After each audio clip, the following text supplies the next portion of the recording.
Canada is a country rooted in the rule of law, and the protection of our citizens is paramount.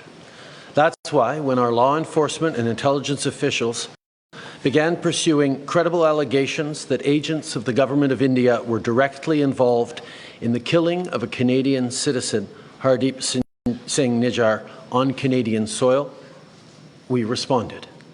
As the RCMP Commissioner stated earlier, they have clear and compelling evidence that agents of the Government of India have engaged in and continue to engage in activities that pose a significant threat to public safety. This includes clandestine information gathering techniques, coercive behavior targeting South Asian Canadians, and involvement in over a dozen threatening and violent acts, including murder. This is unacceptable.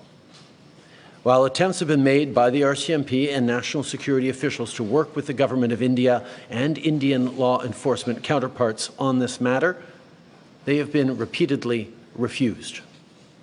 This is why, this weekend, Canadian officials took an extraordinary step.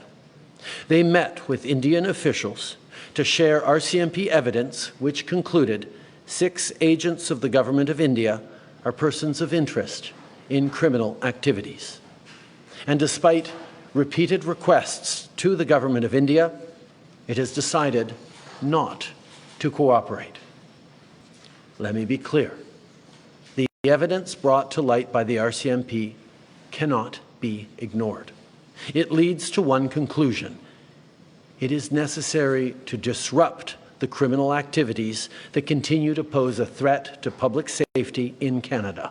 That is why we acted, because we will always, first and foremost, stand for the rights of Canadians to feel safe and secure in their own country. We will never tolerate the involvement of a foreign government threatening and killing Canadian citizens on Canadian soil, a deeply unacceptable violation of Canada's sovereignty and of international law. I know the events of the past year and today's revelations have shaken many Canadians, particularly those in the Indo-Canadian and Sikh community. Many of you are angry, upset, frightened. I get that. This shouldn't happen. Canada and India have a long and storied history rooted in people-to-people ties, business, and trade.